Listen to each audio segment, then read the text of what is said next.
มัตถุรัตนตยัสสะขอความนอบน้อมของข้าพเจ้าจงมีแด่พระรัตนตรัยอภิวันทนาน้อมพระจอมไตรอันล้ำค่าพระพุทธาผู้โลกตั้งเป็นองค์แก้วหน่วยปฐมอภิวาทกราบก้มพระธรรมทรงผ่องใสเลิศวิไลงามงดดังสุรีแยงพื้นผู้เป็นพื้นนาบุญล้นพระสังโฆองค์เอกวันธนานบใบขมาก้มกราบการขอถวายความเคารพครูบาอาจารย์พระสงฆ์สามเณรทุกองค์ขอความสุขความเจริญจงบังเกิดมีแก่ญาติธรรมเมื่อสุขสุขคนธัมโมหเวรัคติธัมมจาริงธัมโมสุจินโนสุขมาวหาติเอสานิสังโสธัมเมสุจินเนนะทุกขติงคัจฉติธัมมจารีนะหิธัมโมอะธัมโมจา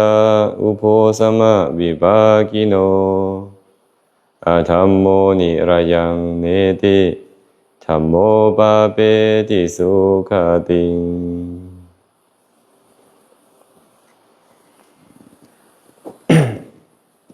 คาถานี้พระธรรมสัมพุทธเจ้าตรัสไว้ในคัมภีร์คุตตกนิกายชาดกธัมโมหเวรัคติธัมมจาริงธัมโมสุจินโนสุขมาวหาติเอสานิสังโสธัมเมสุจินเนนะทุกขติงคัจฉติธัมมจารี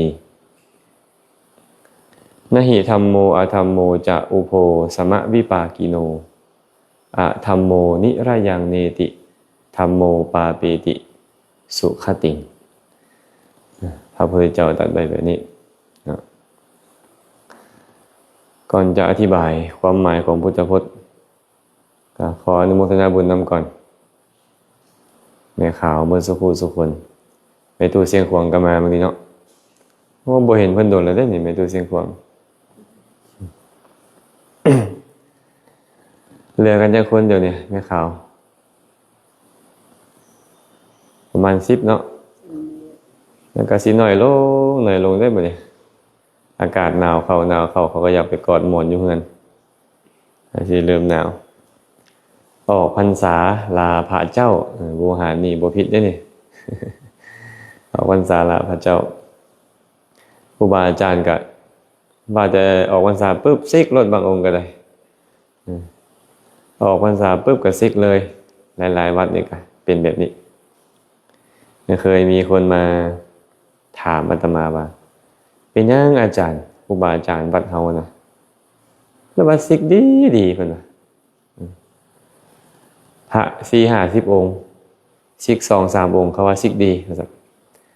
บัดพระบัดอื่นนะ10องค์ซิกไป3องค์บ่ปานใดความจริงแล้วมันหลายเนาะมันหลายองค์กันนะบางองค์ก็ตั้งใจบวชเรียนเจียนอ่านแท้บางองค์ก็บวชอยู่ไปซ้ำซาอยู่ได้บางองค์ก็บวชอยู่ไปซ้ำซาได้พรรษา1 2พรรษาก็สิสิกขาลาเพศเขาอยู่ได้หลายสำใดก็ถือว่าดีแหละอาตมาคิดไว้นั่นเลยเนาะจะให้บวชอยู่โดนๆเดี๋ยวมันก็ยากอยู่ได้นี่ได้ไม่ด้วยมีโบราณผู้เฒ่าก็มักเว้าพระเจ้าบอกว่าบวชห้ามซิกเอาเมียห้ามปะนะบ่มีดอกเขาเห็นบ่นี่บ่เอาผัวเอาเมียห้ามปะบวชห้ามซิกมันบ่มีเพิ่นเพื่อกันเป็นความเข้าใจเว้าอีหลีเนาะบ่มีนะกติกานี่นะบ่มีบ่คืออยู่ประเทศศรีลังกาเด้พระบางนิกายนี่บวชแล้วห้ามซิกคันซิกไปชาวบ้านชาวเมืองเขาก็ประณามโจมตีเขาบ่มักคันเขาฮู้ว่าโอ้นี่เคยบวชมาแล้วซิกนี่เขาบ่คบค้าสมาคมเลยบางบ่อนมื้อนั้นอาจารย์ไปศรีลังกามีพอตู้นึงเราเว้าภาษาไทยได้ถามเราเป็นหยังคือเว้าภาษาไทยได้เคยไปอยู่ไทยว่าซั่นไปบวชแล้วไปอยู่ไทยอย่าบอกข้าเจ้าได้ว่าข้าน้อยบวชนะเพิ่นว่าอย่าให้ข้าเจ้าฮู้เด้อเพราะเขาบ่ยอมรับเด้บางบ่อนจนเขามีคาถากล่าวไว้แบบนี้ว่าอย่าเอาคนที่ซิกจากพระมาเป็นผัวเด้อค คนพวกนี้ใส่บ่ได้มีคาถากล่าวไว้แบบนี้เลยเขาสร้างเขาซ้อนกันมาแต่ดึกดำบรรพ์ว่าอย่าเอาคนที่สิกจากพระมาเป็นผัวโง่พวกที่สิกจากพระไปเป็นคฤหัสถ์นี่นะโง่ไปได้ล่ะบ่ทันโลกแล้วนะตอนเพิ่นยังบ่คันได้สิกขาลาเพศนี่โอ้ยเพิ่นวาดฟันเอาไว้เป็นแบบนี้ออกไปจะเฮ็ดแบบนั้นได้จะมีธุรกิจการงานบางคนก็จะไปปลูกมักบวบว่าซั่นเด้บางคนอยากไปปลูกมักเพชรขายได้เพิ่นวางโครงการกันเพิ่นคิดนะโอ้กิเลสมันพาให้เฮาคิดดีหมดเลยเพิ่นบ่คิดนะบ่คิดว่าตอนผิดกับลูกกับเมียบ่คิดว่าตอนนั้นตัวเพี้ยมากินนั่นมักเพชรเพิ่นบ่คิดตอนนั้นน่ะเพิ่นคิดแนวดีๆแนวที่เจริญเลยมักมีคำว่าคนในอยากออกคนนอกอยากเข้าไอ้คนในก็คือคนที่ยังบวชนี่อยากออกอยากซิกเอาใจแท้รู้สึกว่าอึดอั้นตันใจอันอยู่เป็นพระนี่นะบางคนนอกก็โอ้ยอย่ามาโทษอาจารย์เอ้ยครูบาเอ้ยอย่ามามันลำบากลูกก็ต้องได้เบิ่งเมียก็ต้องได้เบิ่งพ่อแม่ก็ต้องได้ดูแล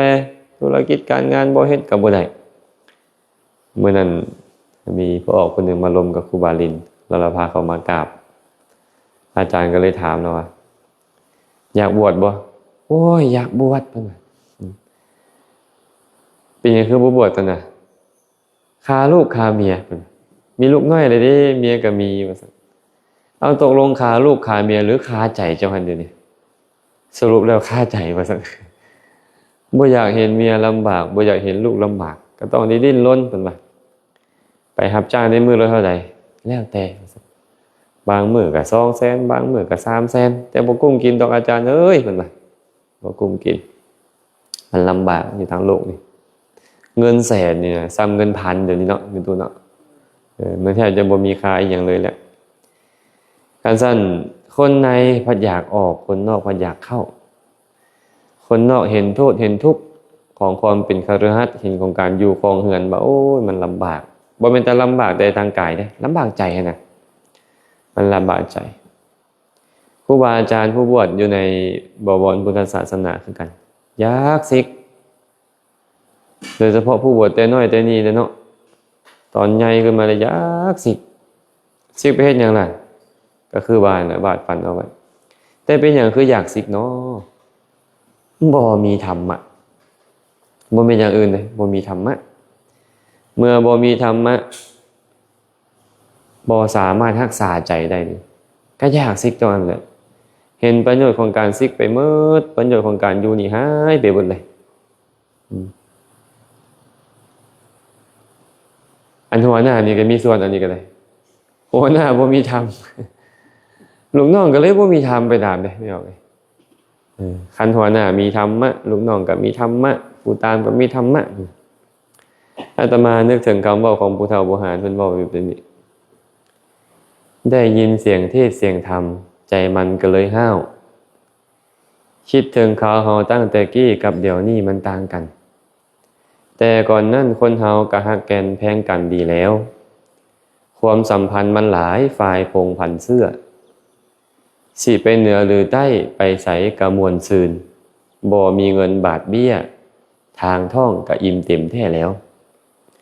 แต่ก่อนนั้นคนเฮาก็ฮักกันแพงกันดีแล้วความสัมพันธ์มันหลายฮักหอมตอมจุ้มซุมหมู่ฝูงผู้เฒ่าหัวขาวออกก่อนหัวขาวออกดอนนะทางสวรรค์มวลมากแปลงสร้างถือของผู้เฒ่าเพิ่นเว้าไว้แบบนี้ได้ยินเสียงเทศน์ได้ยินเสียงธรรมโอ้ยใจมันห้าวในการประพฤติศีลห้าวในการปฏิบัติธรรมอยากไปฟังเทศน์ฟังธรรมข่าวก่อนตั้งแต่กี้กับเดี๋ยวนี้มันต่างกันเอาแท้ๆแต่คนนั่นนี่นะคนเฮาก็ฮักแกนแพงกันดีแล้วความสัมพันธ์มันหลายฝ่ายพงพันเสื้อที่ไปเหนือหรือใต้ไปใส่กระมวลซืนบ่มีเงินบาทเบี้ยทางท่องก็อิ่มเต็มบ่ได้ซื้อได้หาดอกไปบุญบ้านนี่บ้านนั้นนำไปตัวเนาะไปก็เขาก็แต่งเข้ามาสู้แต่งปลามาหาเข้าวัดฟังธรรม แต่ก่อนมันบ่มีวงดนตรีเนาะตุเนาะมันบ่มีวงดนตรีบ่มีหมอครับหมอลำคือซุมื้อนี้เฮงปานนี้แต่ก่อนน่ะไปบุญก็ไปกินข้าวปุ้นไปกินข้าวต้มข้าวนมแล้วก็เข้าวัดแม่นบ่เข้าวัดฟังธรรมบ่มีเงินบาทเบี้ยทางท้องก็อิ่มเต็มแต่ก่อนน่ะไปเฮือนหลังใดเขาก็เอิ้นกินข้าวกินน้ำกันถูกบ่เป็นแบบนี้บ่สมัยก่อนเดี๋ยวนี้นี่โอ้ยผู้ใดมีก็เสื่องก็ซ่อนกินเนาะตูเนาะกะเสื่องกะซ่อนกินอย่าว่าแต่คนอื่นเด้พี่น้องพ้องปายกันนี่แหละก็ยังบ่ฮักบ่แพงกันเอาเลยนี่บ่คือแต่ก่อนเพิ่นว่าความสัมพันธ์มันหลายฝ่ายพงพันเสื้อสายลายรองกันไอ้น้องกันโอ้ยไปใส่นี่ได้ของฝากของต้อนเมื่อแหละเนาะตูเนาะซุมื้อนี้บ่ได้ซื้อกันแล้วบ่ได้กินบ่คือแต่ก่อนสมัยปัจจุบันมันวิวัฒนาการเด้แต่ก่อนนั้นคนเฮาก็ฮักแกนแพงกันดีแล้วเพิ่นว่าความสัมพันธ์มันหลายฮักหอมตอมจุ้มซุมหมู่ฝูงผู้เฒ่าหัวขาวออกดอนทางสวรรค์มวลมากแปลงสร้างถึกของแต่ก่อนนี้ฮักแกนแพงกันดีผู้เฒ่าผู้โอนี่แหละเป็นผู้นำหน้าพาทางในการเฮ็ดบุญเฮ็ดกุศลสร้างทางไปสวรรค์แปลงทางไปสวรรค์คันสำหรับคฤหัสถ์เอาตนญาติโยมก็คือผู้เฒ่าพาเฮ็ดสมัยก่อนเนาะเดี๋ยวนี้นี่โอ้ยผู้เฒ่าบ่สนบัดแนวอาตมาเริ่มสังเกตเบิ่งเลยเด็กน้อยบัดเดี๋ยวนี้เด็กน้อยเริ่มมี power เดี๋ยวเขาก็โอ้มื้อนี้มาเฮ็ดบุญอยู่บ้านนี่เด้อมื้อนี้มาปฏิบัติธรรมอยู่บ้านนี่เด้อหัวขาวออกดอนไปใส่ไปเลยหัวขาวออกดอนเนี่ยเริ่มบ่สนใจวัดบ่สนใจว่าสนใจหยังล่ะสนใจหมอลำเรื่องสนใจห่วงทรัพย์สมบัติห่วงลูกห่วงหลานห่วงเป็ดห่วงไก่ห่วงไห้หน้าตากล้าไปสิเด้อาตมาสังเกตเบิ่งตัวเองคือกันเด้ไปสวนพอมาบวชโอ้ยปานดึงขาเต่าบ่อยากมาทั้งที่ก็มันก็เฒ่าก็แก่แล้วนะบ่ไปบ่ได้ส่วนแม่มาก็ฆ่าหลานน้อยมันยากได้บ่ธรรมดาฉะนั้นสมัยก่อนนี่ผู้เฒ่าผู้โอนี่นะนำหน้าพาทางลูกเต้าหลานเลนไปเข้าวัดฟังธรรมรักษาศีลไหว้พระสวดมนต์เฮ็ดกิจกรรมอยู่วัดอยู่ว่าแม่นบ่เดี๋ยวนี้หายแล้วผู้เฒ่าเริ่มหายเด็กน้อยแหละเป็นประมุขประธานเดี๋ยวนี้เด็กน้อยเขาหาเงินเป็นบ่เขาหาเงินได้เขามีกำลังเขาซักซ้อนอวนต้านกันเป็นขบวนการเดี๋ยวนี้อาตมาว่าก็ดีอยู่ได้นี่เด็กน้อยเริ่มมีกำลังแต่สมัยก่อนนี่ผู้ใหญ่แล้วเป็นผู้นำหน้าพาทางในทางศาสนาคือกันได้หากว่าผู้บาอาจารย์ผู้เป็นพระเถระผู้ล่วงการผ่านใบผู้เป็นสังฆบิดรบ่พาประพฤติศีลปฏิบัติธรรมบ่พารักษาศีลบ่พาเจริญภาวนาบ่พาศึกษาธรรมะคำสอนอีหยังเลยลูกเต้าศิษย์เฮียนผู้บวชใหม่ใหญ่รุ่นก็เป็นไปตามกันในตัวเมื่อเป็นไปตามกันเป็นอะไรล่ะศาสนากับอันตรธานเนาะพระพุทธเจ้าเว้าเหตุของศาสนาอันตรธานเป็นบ่ศึกษาโดยเคารพบ่ฟังธรรมโดยเคารพบ่บอกสอนโดยเคารพบ่แนะนำบอกกล่าวโดยเคารพหลายเหตุหลายประการมีอย่างหนึ่งที่พระพุทธเจ้าบอกว่าพระเถระผู้บวชดลเป็นผู้มุ่งสั่งสมทอดทุระในการปวิเวกทอดทุระในการหลีกออกบ่ปรารภความเพียรเป็นผู้มุ่งไปในการจาราสิกขาบ่ปรารภความเพียรให้ถึงธรรมที่ยังบ่ถึงให้บรรลุธรรมที่ยังบ่ได้บรรลุเพื่อกระทำให้แจ้งธรรมที่ยังบ่กระทำให้แจ้งข้อนี้แหละเป็นเหตุให้อนุชนรุ่นหลังถือเอาเป็นแบบอย่างอนุชนรุ่นหลังก็มักสั่งสมคือกันทอดทุระในการวิเวกบ่ปรารภความเพียรมุ่งแต่จาราสิกขาบ่ปรารภความเพียรให้ถึงธรรมที่ยังบ่ถึงให้บรรลุธรรมที่ยังบ่บรรลุให้กระทำให้แจ้งซึ่งธรรมที่ยังบ่กระทำให้แจ้งอนุชนรุ่นต่อๆไปนั้นก็จะเป็นแบบเดียวกันไปแบบนี้นี่ก็เป็นเหตุให้ศาสนาอันตรธานเป็นเหตุให้ศาสนานี่เสื่อมเนาะมาสังเกตเบิ่งก็เป็นนั้นแท้ๆเลยไอ้พวกเฮานี่แหละบ่เป็นผู้อื่นดอกแม่นบ่พวกเฮาก็รู้สึกว่ามันเริ่มอยากสั่งสมเลยเด้นี่ วัตถุอุปกรณ์ผ้าผ่อนทอนสบายข้าวน้ำซ้ำปลาอย่างต่างๆมันเริ่มสั่งสมกันไปเรื่อยๆเริ่มบ่อยากพีกวิเวกแล้วบ่นี่แสวงหาแต่ลาภสักการะแหละแสวงหาแต่ลาภแต่ยศแหละแม่ตุบ่อยากปีกวิเวกเลยทอดทุระในการที่จะปีกวิเวกนั้นมุ่งไปในการจะลาสิกขาได้บ่เนี่ยพอสั่งสมบริการรายขึ้นอันโดยยกซุมือนี่แห่งยุคบัตร ATM แม่นบ่จะมือนี่นะเงินก็มาง่ายมีเงินมีทองรายขึ้นก็คืออย่าไปเฮ็ดธุรกิจการงานคือเขาเจ้าและพระก็ได้เนาะ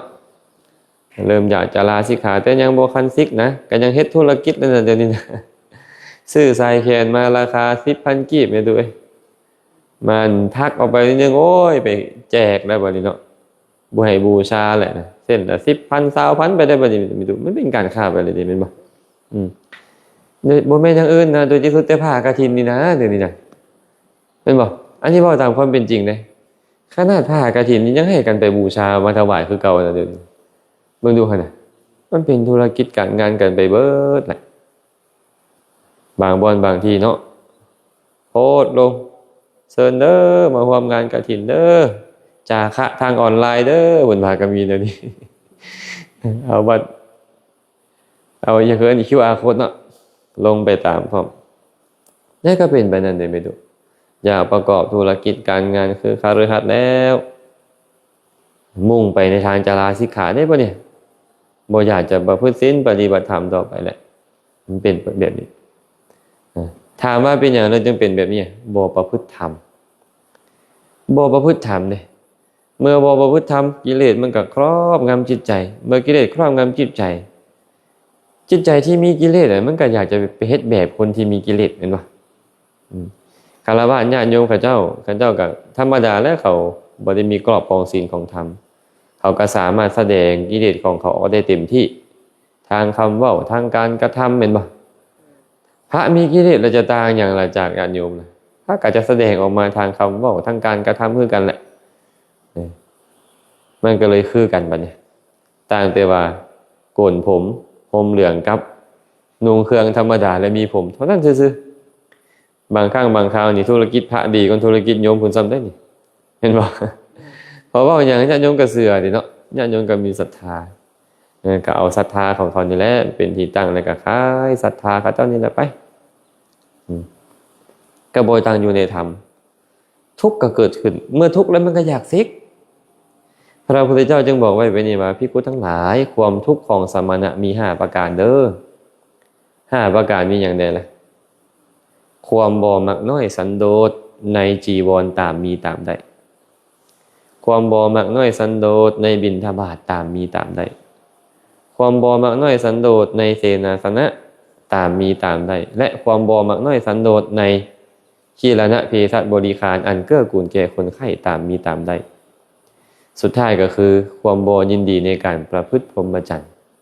นี่แหละความทุกข์ของสมณะ5ประการนี้มันจะทุกข์ลดนี่นะบ่มักน้อยนี่มันทุกข์นี่แม่ตุ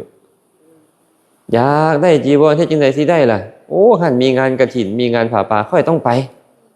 บ่มนต์ค่อยก็ไปบัดเป็นจังซั่นเด้บัดนี้เห็นบ่อยากได้จีวรนี่แหละอยากได้บิณฑบาตค่อยต้องไปหาผู้นี้ต้องเข้าหาผู้นั้นได้ค่อยจะได้บิณฑบาตที่ดีๆอยากได้ที่อยู่ที่ดีๆค่อยต้องไปหาผู้นั้นได้ต้องไปตีสติ๊ดกับคนที่เขามีทรัพย์สมบัติได้ไปเฮ็ดแล้วบัดนี้เฮ็ดได้ก็เฮ็ดบางเทื่อก็เอาเครื่องรางของขลังเข้าไปหาเนาะเอาความงมงายเอาไสยศาสตร์นั่นแหละพวกตัวง่ายไอ้คนพวกงมงายนี่ไงเอาพวกนี้เป็นตัวง่ายได้มั้ยตุบางคนก็ต้องใช้วิธีการบอกใบ้ให้หวยได้ทำนายทายทักอวัยวะลักษณะได้เบิ่งเลิกเบิ่งยามได้เห็นบ่เสียเคราะห์สะเดาะน้ำได้เอาไปหลอกคนโง่ได้ไงเด้คนโง่หมายถึงคนบ่มีวิชาความรู้หมายถึงบ่เข้าใจธรรมะหั่นน่ะแม่ตุบ่แม่นว่าโอ้โง่เขาบ่ปัญญาบ่ฉลาดอาจรู้ในการดำเนินชีวิตเลยก็บ่แม่นหลายๆคนนี่ฉลาดในทางโลกแสวงหาทรัพย์สมบัติเก่งแต่ว่าในทางศีลในทางธรรมนี่บ่ค่อยเข้าใจพระพุทธเจ้าก็เอิ้นว่าคนมีปัญญาตามมีปัญญาตามก็คือคนโง่ ก็เลยถึกหลอกได้ง่ายพวกเราเนี่ยเนาะถึกหลอกได้ง่ายเดี๋ยวเอาเครื่องรางของขลังไปหลอกเอาเลิกงามยามดีไปหลอกเสื้อเบิดปรากฏมันน้อมใจเสื้อง่ายขนาดเลยอันเรื่องพวกนี้เห็นปะนี่มันการแสวงหาเนาะถ้าหากว่ามันทุกข์ล่ะมันอยากได้หลายกว่าหันอยากได้กีรณะเภสัชบริคารกับแสวงหาอะไรบ้างเนี่ยมันก็เฮ็ดให้พระนี่ทุกข์เมื่อทุกข์อยู่แบบนี้คันได้ดังใจกับติดอยู่ในลาภนั่นคันบ่ได้ดังใจโทสะก็เกิดขึ้นมาบ่ยินดีในการประพฤติพรหมจรรย์แล้วโอ้ยสิกดีกว่าค่อยไปซอกหาเองก็ได้นะ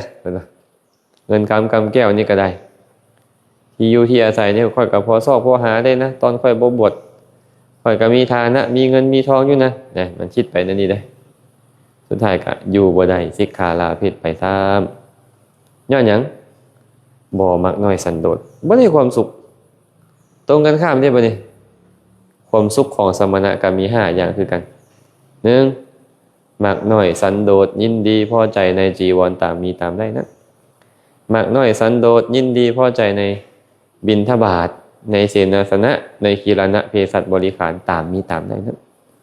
และยินดีในการประพฤติพรหมจรรย์คันมักน้อยสันโดษเสียแล้วนี่นะเมตุมันยินดีในการประพฤติพรหมจรรย์แน่นอนได้จีวรมาสนี่โอ้ยพอใจจะขาดจะวิ่นจะแวงจะสีงามบ่งามก็ตามแบบมันพอใจอยู่เนี่ยมันจะอยากสิกขาลาเพศไปไสเป็นบ่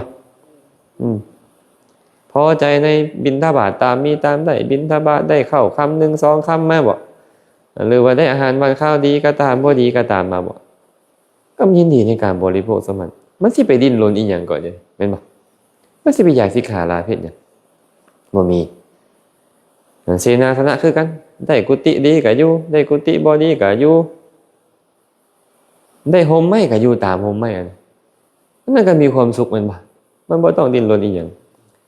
ได้กีรณะเภสัชบริขารยารักษาโรคเครื่องอำนวยความสะดวกอย่างใดอย่างหนึ่งตามมีตามได้มันพอใจในสิ่งเหล่านั้นอยู่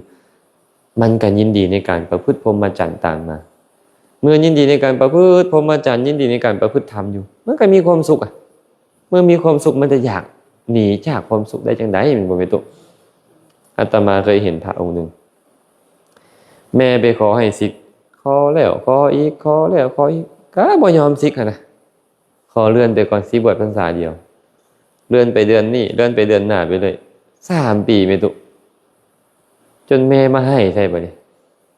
จำเป็นได้สิกแล้วย่านแม่นี่มีโทษจำเป็นได้สิกแม่ตุแต่บ่อยากสิกย้อนหยังล่ะมันได้ประพฤติธรรมได้เจริญความมักน้อยสันโดษได้พิจารณาธรรมยินตองธรรมอยู่มันอยู่สบายตุคันเฮาบ่สันโดษแล้วนี่บ่มักน้อยแล้วอีหยังก็เหมือนว่าเป็นสิ่งที่จำเป็นไปหมดต้องได้ซอกต้องได้หาต้องได้ดิ้นรนกดแกงมันก็ถูกคันเฮาเห็นในสิ่งที่เฮาได้มานี่ว่ามันเป็นปัจจัยเพื่อการขับเคลื่อนในการประพฤติพรหมจรรย์ซื่อๆได้ซ้ำนี่ก็ยินดีซ้ำนี่มันบ่ถูกได้มันบ่ถูกเมื่อบ่ถูกมันก็บ่อยากสิกขาลาเพศฉะนั้นอาตมาก็เลยยกคาถาขึ้นมากล่าวเบื้องต้นว่าธัมโมหเวรคติธรรมจาริงธัมโมสุจินโนสุขมาวหาติเอสานิสังโสธัมเมสุจินเนนะทุกขติงคัจฉติธรรมจารีนะหิธัมโมอะธัมโมจะอุโภสมะวิปากิโนอะธัมโมนิระยังเนติธัมโมปาเปติสุขติงแปลว่าจังได๋ธัมโมหเวรคติธรรมจาริงธรรมนั่นแหละยอมรักษาผู้ประพฤติธรรมขันเจ้าประพฤติตามธรรมที่พระสัมมาสัมพุทธเจ้าบอกเอาไว้สอนเอาไว้กล่าวเอาไว้นี่นะบ่ว่าจะเป็นประพฤติตามศีลสมาธิปัญญาก็ตามที่พระองค์ตรัสไว้ข้อวัดปฏิบัติทั้งหลายที่พระองค์ตรัสไว้เนี่ยเจ้าจะบ่ทุกข์ธรรมนั่นแหละจะรักษาเจ้าเองไอ้คนที่ย่านทุกข์มันแห่งทุกข์ไม่รู้คนที่บ่ย่านทุกข์น่ะมันจะบ่ทุกข์ประพฤติธรรมนั่นเองการประพฤติธรรมเนี่ยธัมโมหเวรคติธรรมจารีธรรมจะรักษาผู้ประพฤติธรรมจะรักษาศีลศีลจะรักษาเจ้าจะรักษาสมาธิคือมันเจริญสมาธิสมาธิจะรักษาเจ้าบ่ให้ใจเจ้าเสียหายจะรักษาปัญญามันเจริญปัญญาอยู่ปัญญามันจะคุ้มครองเจ้า แนะนำเจ้าให้ดำเนินทางในตรงได้ตรงมันจะบ่เสียหายกุศลบ่เสียหายเมื่อกุศลบ่เสียหายคนมีกุศลคนมีความสุขไสสิอยากหนีจากสถานที่ที่มีความสุขนั่นแม่นบ่เดี๋ยวนี้เขาเป็นทุกข์เขาอยู่บนใดก็เป็นทุกข์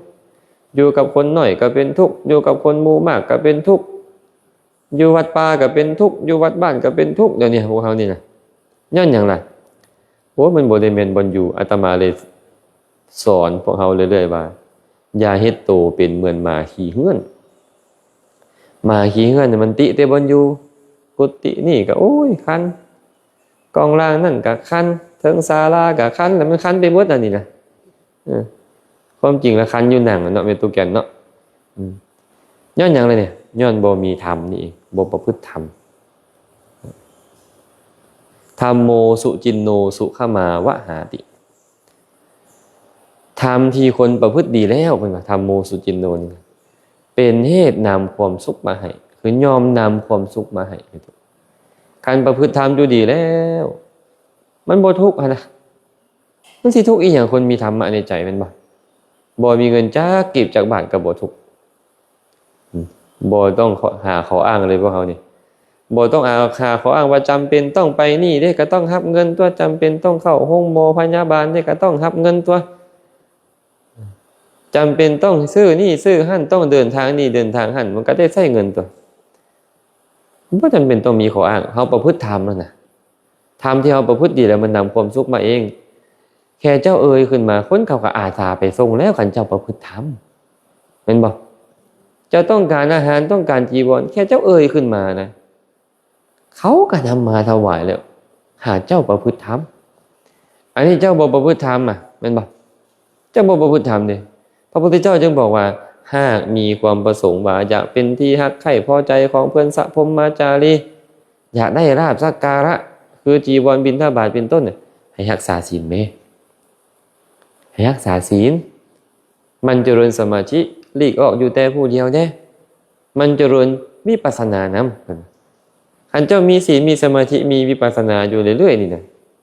เจ้าจะเป็นที่ฮักที่พอใจของคนอื่นเจ้าบ่ต้องย่านดอกอันเจ้าสิบ่สะดวกนะผู้ใดบ่อยากอันอุปถากดูแลคนมีศีลมีธรรมเป็นบ่ครับเป็นบ่ญาติโยมเขาก็มีสติมีปัญญาอยู่เขามีศรัทธานำอยู่แล้วเป็นบ่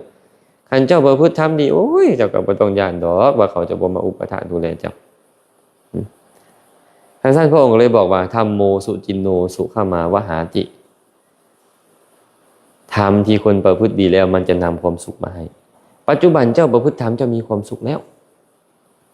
และธรรมที่เจ้ารักษาเนี่ยมันจะเป็นปัจจัยให้ลาภสักการะคำสรรเสริญมันมาเองของมัน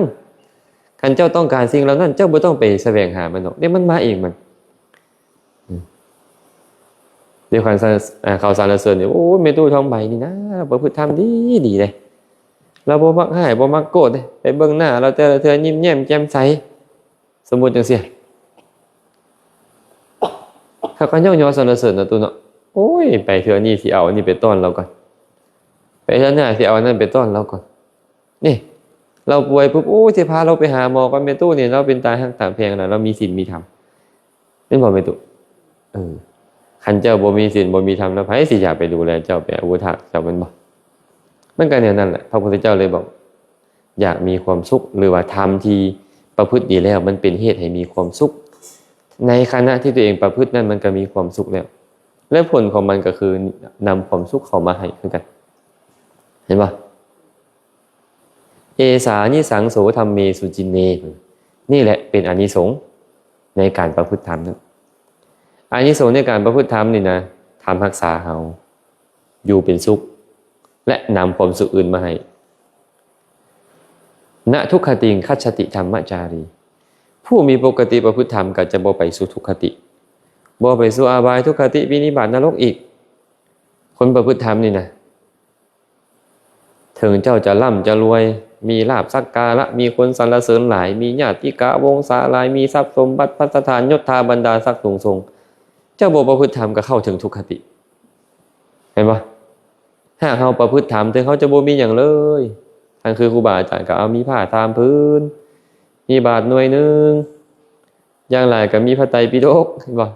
มันจะก็มีโทรศัพท์ไปอ่านพระไตรปิฎกนั่นแหละแต่ก็อยู่ได้สบาย อ่านพระไตรปิฎกไปเอามาเตือนใจตัวเองเรื่อยๆเอามาประพฤติปฏิบัติตามมันก็มีความสุขหน่อยไปตัวเนาะมันบ่จำเป็นต้องมีอย่างหลงหลายของที่มีหลายบ่ได้หมายความว่าจะเฮ็ดให้เจ้ามีความสุขหลายและของที่มีน้อยก็บ่ได้หมายความว่าจะเฮ็ดให้เจ้านี่มีความสุขน้อยบ่แม่นคันความสุขของสมณะแท้ๆก็คือการที่บ่ต้องไปยึดเหนี่ยวห่วงแหนนำอีหยังนั่นเป็นความสุขของสมณะคันยังห่วงยังกังวลในเรื่องนี้เรื่องนั้นในคนนี้คนนั้น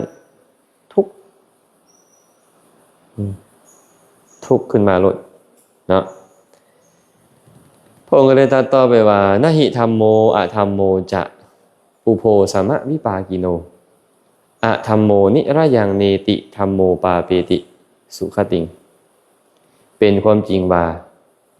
ธรรมและอะธรรมนี่บ่มีผลที่เสมอเหมือนกันดอกอะธรรมยอมนำไปนรกส่วนธรรมยอมนำไปสวรรค์ธรรมในที่นี้หมายถึงกุศลธรรมศีลสมาธิปัญญานั่นแหละเมตุอะธรรมก็คือบาปอกุศลความเป็นผู้ทุศีลความเป็นผู้มีจิตฟุ้งซ่านสัดสายความโลภโมโทสันความพยาบาทม่านให้กามวิตกพยาบาทวิตกวิหิงสาวิตกมิจฉาทิฏฐิเป็นต้นนี่เอิ้นว่าอะธรรมอะธรรมจะนำไปนรกเด้อเพิ่นว่าธรรมจะพาไปสู่สุคติและเป็นบันไดก้าวสู่มรรคผลนิพพานพร้อมคันประพฤติธรรมแล้วมันมีความสุขในปัจจุบันนี้นำความสุขในอนาคตมานำมีสุขติเป็นที่ไปในเบื้องหน้านำและเป็นบันไดก้าวเข้าไปสู่มรรคผลนิพพานนำอีกคันเราประพฤติธรรมออกพรรษาเข้าพรรษาคือกันเบิดเนาะเห็นบ่อันที่ออกพรรษาปุ๊บโอ้ยโล่งเด้ในพรรษาคือทุกห่วยอันแสดงว่ามันบ่มีธรรมะเลยในใจนี่นะอยู่ตลอดพรรษาก็อยู่แบบบ่มีธรรมะเห็นบ่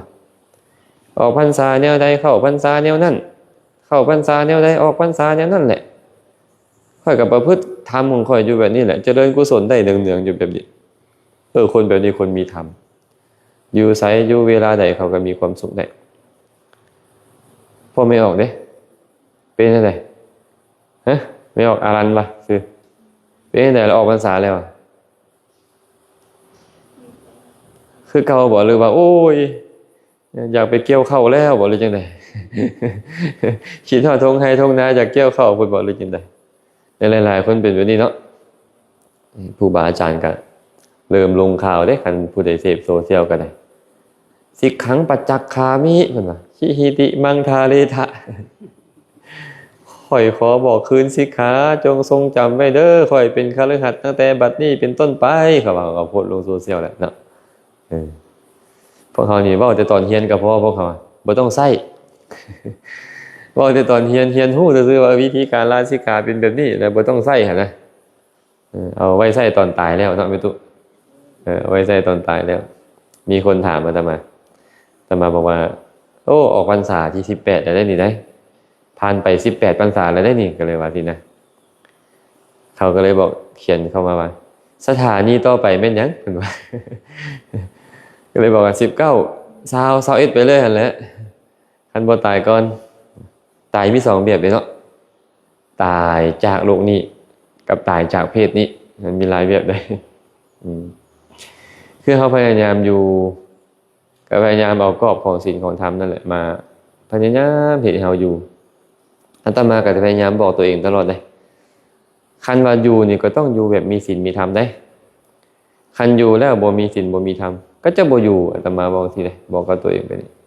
คันรักษาศีลก็รักษายากรักษาบ่ได้เลยสมมุตินะ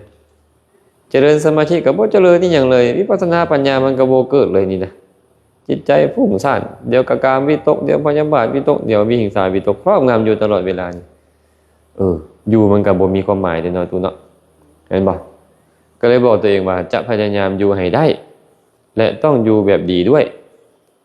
คันอยู่ได้แบบบ่ดีด้วยนี่ก็จะบ่อยู่บ่ของท่านได้ตัวทุกๆองค์ก็คงจะคิดเหมือนกับอาตมาบ่มีผู้ใดอยากเป็นพระทุศีลเห็นบ่เพราะว่าพระทุศีลสันก้อนเข้าของชาวบ้านนี่นะมันเป็นเหตุให้ตกนรกเลย อาตมาเว้าให้ฟังตลอดเสโยอโยคุโลพุตโตตัตโตอักขิสิขูปโมยันเจพุนเชยะทุสีโรรัตถปินดังอสัญญโตภิกขุผู้ทุศีลบ่สำรวมฉันก้อนเข้าของชาวบ้านจะประเสริฐอีหยังกัดกินก้อนเล็กแดงที่เขาเผาไฟลุกโพงเหมือนไฟอยู่ยังประเสริฐกลัวประเสริฐกลัวการกินก้อนเข้าของชาวบ้าน